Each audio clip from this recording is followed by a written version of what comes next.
Hi, and welcome to Our Small Table. Today we're making allergy-free powdered sugar. Here's our finished product. Let's see how we got here. We're going to be doing some allergy-free recipes fairly soon, and one of the difficult allergies to deal with is corn, because we use corn in a lot of forms as corn syrup and as corn starch. It's in a lot of things. So we're going to make powdered sugar that has no corn in it in preparation for a recipe that we'll need corn sugar for later. So this is just regular granulated sugar, and this is tapioca starch, tapioca flour.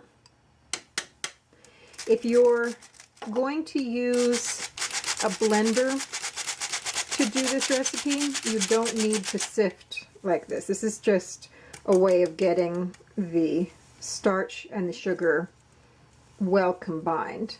The blender does work, but for the small batch I found that my coffee grinder, spice grinder works the best.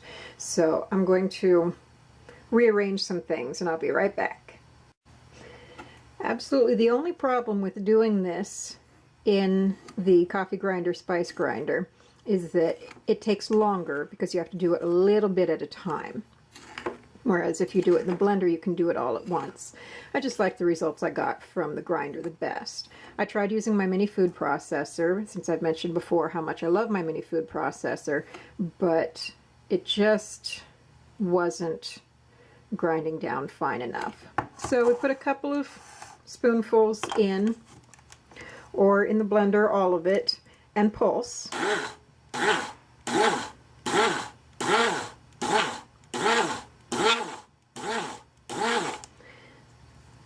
And you're just looking for the consistency of powdered sugar.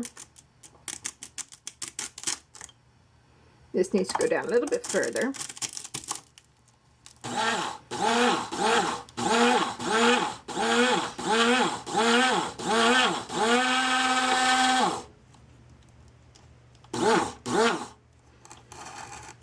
And you're just going to empty that out and add more and continue with the process until the whole thing has been processed down. And this is the result you get. It's exactly the same as the store-bought powdered sugar, only it has no corn in it. Cornstarch is added, in this case tapioca starch, is added for powdered sugar to keep it from clumping. I made this bag 6 weeks ago, and as you can see, it's not clumping at all. It's exactly the same as the store-bought powdered sugar. This is also good if you suddenly realize that you need to make some frosting or something that calls for powdered sugar and you don't have any in the house.